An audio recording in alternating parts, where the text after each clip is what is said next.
Good morning everyone. तो आज हम बात करने जा रहे हैं बहुत इंपॉर्टेंट टॉपिक पे। जनरली ये लोगों को पता नहीं होता, 99% लोगों को नहीं पता होता। अभी ये टॉपिक क्या है और कहाँ से ओरिजिनेट हो रहा है उसको मैं बता रहा हूँ।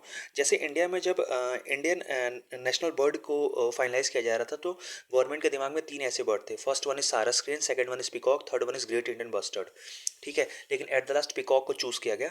सारस क्रेन को क्यों नहीं चूज़ किया गया उसका रीज़न बता रहे हैं, सारस क्रेन की निशानी बता रहे हैं, क्यों लिया जा रहा था वो सब बता रहे हैं। ठीक है, अब देखो सारस स्क्रीन में क्या होता है, आप जनरली घरों में जब हम देखते हैं डेकोरेटिव आइटम्स में, तो उसमें दो बर्ड एक साथ मतलब उनके जो चोंच होते हैं उनको मिला के रखा रहता है। डेकोरेटिव आइटम्स में जनरली होता था।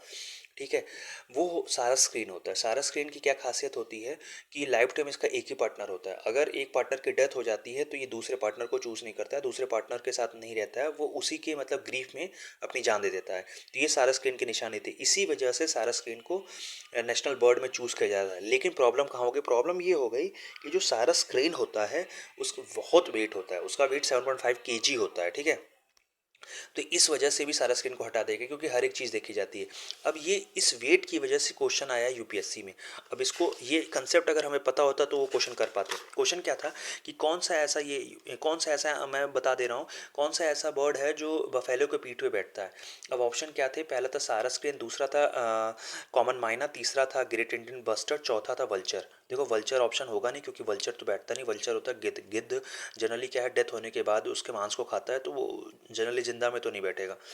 दूसरा था सारा स्क्रीन। सारा स्क्रीन का वेट 7.5 किलो होता है, तो वो सारा 7.5 किलो का चीज़ अगर किसी के पीठ पे होगा तो जनरली बियर नहीं कर पाएगा, तो वो भी ऑप्शन में नहीं था। लेकिन हमें पता होना चाहिए कि ये सबसे हैवी होता है, तभी हम एलिमिनेट कर पाएंगे।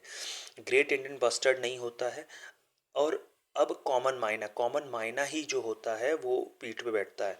और जो आपने देखा होगा, सफ़ेद कलर का बर्ड होता है जो बफेलो के पीठ पे बैठता है, वो सारस क्रेन नहीं होता, वो सिंपल क्रेन होता है। देखो तीन टाइप के क्रेन होते हैं, कॉमन क्रेन वही, या ओनली क्रेन, सारस क्रेन और वाइट ब्लैक नेक क्रेन। ये तिब्बतन प्लेट्यू मिलता है, तो ये तो छोड़ ही दो। दो होते हैं इंडिया में, कॉमन क्रेन और सारस क्रेन। सारस क्रेन हैवी होने की वजह से ये नहीं बैठता है। ऑप्शन में ये था तो इसको एलिमिनेट कर सकते थे हम, वल्चर को एलिमिनेट कर सकते थे। कॉमन माइना आंसर था। ठीक है, क्योंकि उस समय जब ये क्वेश्चन आया था तो न्यूज़ में भी था।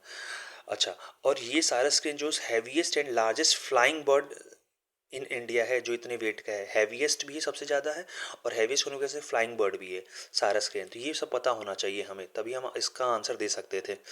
ठीक है।